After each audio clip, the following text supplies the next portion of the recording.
Process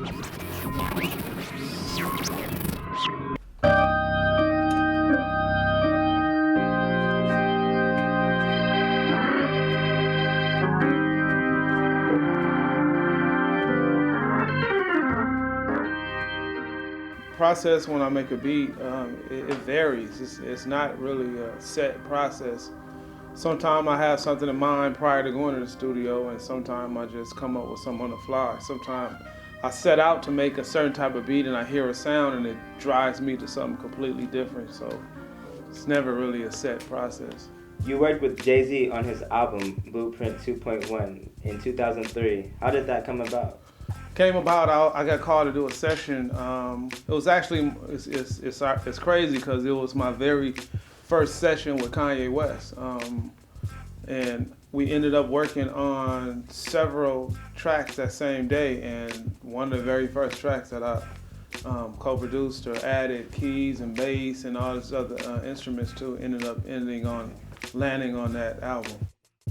I was introduced to Kanye. Actually, I got a call, and I almost missed that call too because I got a call from a friend of mine, Angelo, who works for Aftermath at the moment, and they know I play keys. So when a producer would come into town and they need keyboard work, he would call me. So he called me and I was on my way somewhere, and I was like, I don't know. He's like, you want to do the session? So I'm like, I rarely turn down work. So I was like, all right, and I came to the session. It was Kanye, but this was before Kanye was Kanye. Before the accident. I mean, he's always been a dope producer, but before the notoriety. Right. My relationship is a working relationship. I mean, I paid a lot of dues on College Dropout and Late Registration. I mean, shout out to Kanye for the opportunity, but I did a lot on those albums. You know what I mean? But the credits say keyboards. Right. And there's changes and there's progressions, and Kanye don't play keys, so. Kanye first album, I did the skit I'll Fly Away.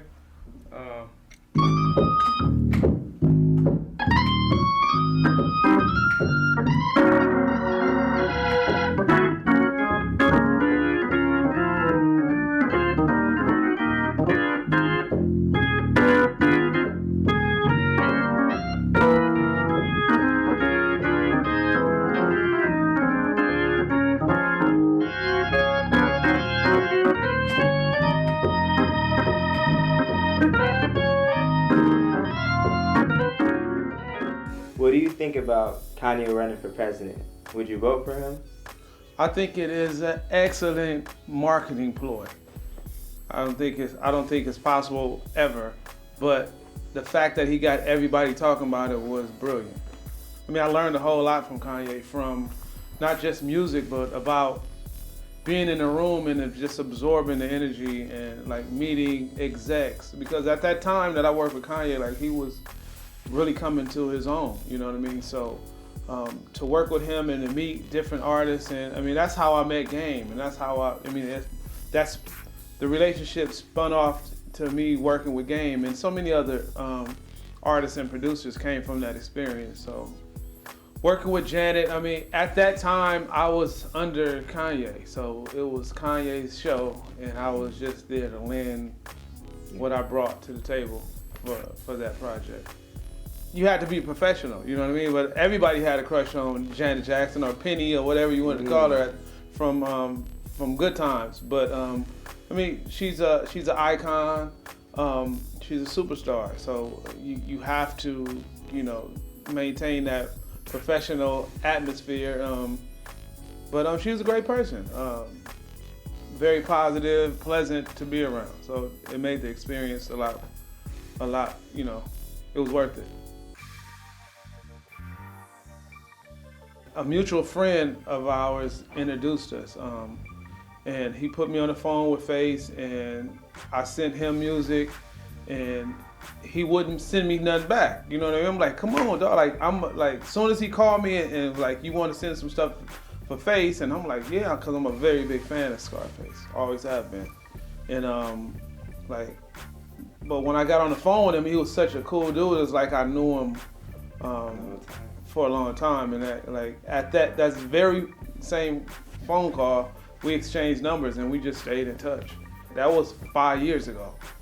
And we talk almost every day now, and you know, the album is a classic, you know. The majority of them sent the verses.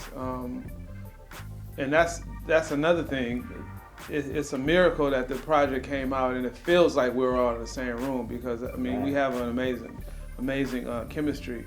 I was able to, like, Faith sent me a bunch of stuff over the internet. Right. He didn't know, like, it was a lot of trust put into to this project, because he didn't know if I was gonna leak his stuff and I didn't know if I was gonna get paid.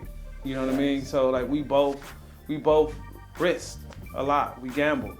I just wanted the project to come out. It took so long to come out. Like, I knew if it came out, then it would, I'll be a part of history, because like Face is arguably one of the top 5 rappers. He's like your favorite rappers.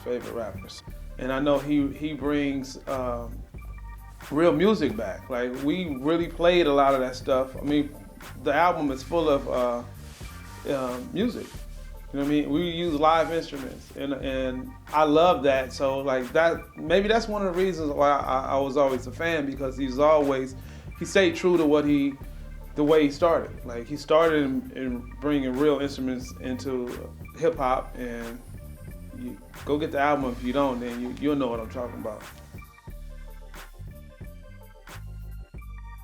I loved it. I think it's a classic. I think it was long overdue. I think it really showed. I think it was pivotal too, because it shows not only us, but it shows Hollywood that our dollars matter, and we do support it, and we make a difference. And it's going to open the door for a lot of other urban films and urban stories.